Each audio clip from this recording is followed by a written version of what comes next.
Very few video games achieve a level of greatness that spawns an entire franchise. Halo has been the flagship series carrying the dying Xbox brand since its inception almost single-handedly. Having been a fan of this series from the very beginning, back in its heyday in the early 2000s, I'm very much attuned to the story of how this series became the mass multimedia hit that it is. With 6 mainline entries thus far, some spin-off titles, a low-budget movie, and a TV show with other mediums under its belt including a dedicated book series, Halo is one of the greatest video game franchises across the entire industry. I will be covering some of the games in the series, starting with the first entry, Halo Combat Evolved, released more than 20 years ago. My retros will be covered through the updated versions of the original Halo games via the Master Chief Collection, captured on PC with gameplay from the hardest difficulty setting, Legendary. Halo Combat Evolved begins on a ship known as the Pillar of Autumn. You step into the boots of the Master Chief, an advanced super soldier known as a Spartan.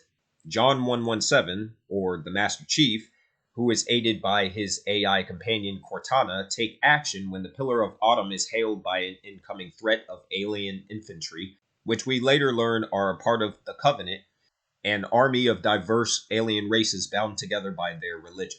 While many Marines die on the ship, Master Chief, along with some ragtag survivors, manage to flee the ship in escape pods, crash landing down on a strange ring-shaped world which we later learn is known as Halo. Master Chief sets out to find survivors from the landing. Later in the game, Master Chief encounters a parasitic alien species known as the Flood, hostile to both sides of the conflict, be it the Covenant or the UNSC. The Flood attacks Master Chief, who escapes from the facility which the Flood has commandeered. Master Chief meets a rather annoying robot called 343 Guilty Spark, also known as the Monitor, who reveals that Halo is an installation weapon whose purpose is to combat the scourge of the Flood, aided by a race of Forerunner machines called Sentinels. The Monitor tasks Master Chief with finding the activation index to fire the Halo installation. Cortana discovers that the true purpose of Halo is to destroy all sentient life in the galaxy, to destroy the Flood's source of hosts. She stops Master Chief from firing the ring, which prompts the Monitor to attack Master Chief and Cortana. Both protagonists decide that Halo must be destroyed to stop its activation. Master Chief retrieves Captain Keyes' neural implants that he needs to destroy the Pillar of Autumn via its self-destruct sequence. The Monitor stops Master Chief from using the ship's self-destruct, forcing Master Chief to destroy the ship's reactors instead. With a very narrow window, Master Chief and Cortana escape the Halo installation, which is destroyed. At the end of the game, Master Chief hints that there is more story to come for a potential sequel, and we learn that 343 Guilty Spark, the Monitor, has survived the destruction of Halo and is adrift in outer space. When it comes to Halo Combat Evolved, the first thing to note is that the best part of the game is the story. This is one of the best written narratives in the history of video games. It works for several reasons, the main of which are the aliens. The Covenant, consisting in this game of the Grunts, the Jackals, the Hunters, and the Elites, are all interesting foes that the player encounters, with the Grunts expressing the most personality in both dialogue and their behavior in gameplay. The Sentinels are interesting mainly because there's not much that we actually learn about them from this first entry in the series. The best faction in the game, however, is the Flood, who brings a rather unique horror vibe in a non-horror game. The Flood is terrifying in their design, both visual and audio. They bring a sense of tension and panic when facing them because they're hostile to everything and will corrupt anything that moves. This makes the Flood a very fun gameplay encounter when you're surrounded by other AI on screen, be them ally companions or enemy units. Above all, the Master Chief is a very intriguing character that has an uncanny valley effect to him because we really don't know anything about him, or even what he looks like. This gives the character a sense of mystery that other video game protagonists lack. I believe this works very well for a character for the first-person shooter genre, since you're given their perspective the entire runtime. This kind of mystery character in an FPS game has only really been repeated to great effect with 2007's BioShock, which became a cult hit on its own.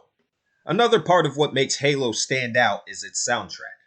To this day, Combat Evolved and the franchise in general has some of the best music in gaming, whether you're referring to the acapella Halo theme.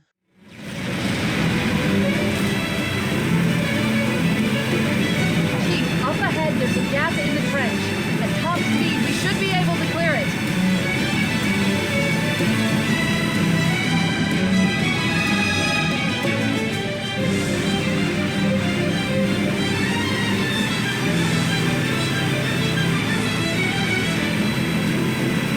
Or the Floods theme.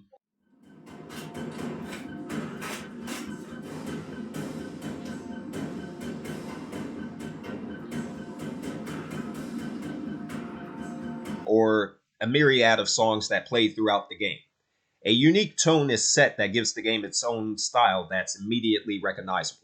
As a first-person shooter, Halo is very non-traditional in a variety of ways, but it leans heavily into its science fiction setting, which is why the gameplay ultimately works.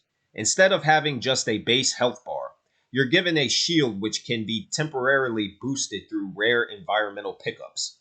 Upon taking damage, the shield loses power, and when it drops, the player will be temporarily vulnerable. This allows the player to take more risk in combat and create some interesting situations when playing on higher difficulty settings, especially on Legendary. Another diverging gameplay choice is how the game handles grenades. Unlike most FPS games, Halo doesn't force the player to holster their weapon when using them. You press the trigger to throw a grenade and it's instant. There's also no weird arc that you have to adhere to when aiming. Most of the time, you simply have to point your crosshair at your target, throw a grenade, and it will land on or next to your target without much effort. This makes grenades in Halo more effective compared to other FPS titles. In Combat Evolved, the two common types are normal frag grenades, which will detonate a few seconds after launch, and the now unique recognizable plasma grenades, which will stick to their target and kill the target instantly upon detonation, regardless if that target has full shields or not. Again, very useful on higher difficulty settings. The guns, of course, are what makes Halo truly stand out. In Combat Evolved, you have the UNSC weapons, which are entirely ballistic, and you have the Covenant weapons, which consist of sci-fi energy variants of the human weapons. The Covenant weapons are the standout here. Each gun on the Covenant side is unique in how they handle. The Needler, for example, will fire an array of needles that, when landing in mass on a single target, will cause a great explosion.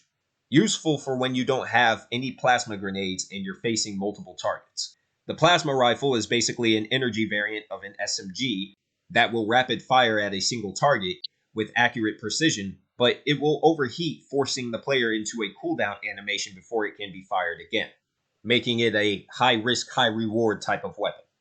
And then there's what's arguably the best weapon in the entire game, and maybe even across the entire series, with the plasma pistol, carried most commonly by the grunts. This weapon's unique trait is that it can be overcharged to fire a power shot at enemies, which can take down an opponent's shield instantly. When combined with other weapons, the plasma pistol in the hands of an experienced player can take out an entire wave of enemies in quick fashion. This makes the plasma pistol an essential weapon to use on the Legendary difficulty setting. The Halo series in general doesn't have multiple versions of the same gun type aside from the different faction variants. There's just one assault weapon on the human side and one on the alien side. One pistol on the human side and one on the alien side. One rocket launcher on the human side and one on the alien side. One sniper rifle on the human side, and etc., etc. This simplifies the choices the player is able to make about what two weapons that they should carry on them at any given time. Enemy placement is something that Combat Evolved also excels at, which forces the player to make more strategic decisions in what weapons they use and how to tackle a group of enemy units. Do you take out the grunts first since they're dangerous in large numbers? Do you take out the elites first since they're the greater threat? Hunters always come in pairs. How can I separate the two and take them down individually? Jackals have shields with limited weak spots. What's the best precision weapon that I have that's available to me right now? These are examples of how Halo becomes a very tactical first-person shooter, especially on the Legendary difficulty setting. The level design in the Halo series mostly detracts from other FPS franchises, like Call of Duty for example, by being more open-ended. At times, there's a great emphasis on vehicles to get from one objective to the other. And when you're using the vehicles in Combat Evolved, the game switches from a first-person perspective to a third-person perspective, giving the player a greater view of their surroundings.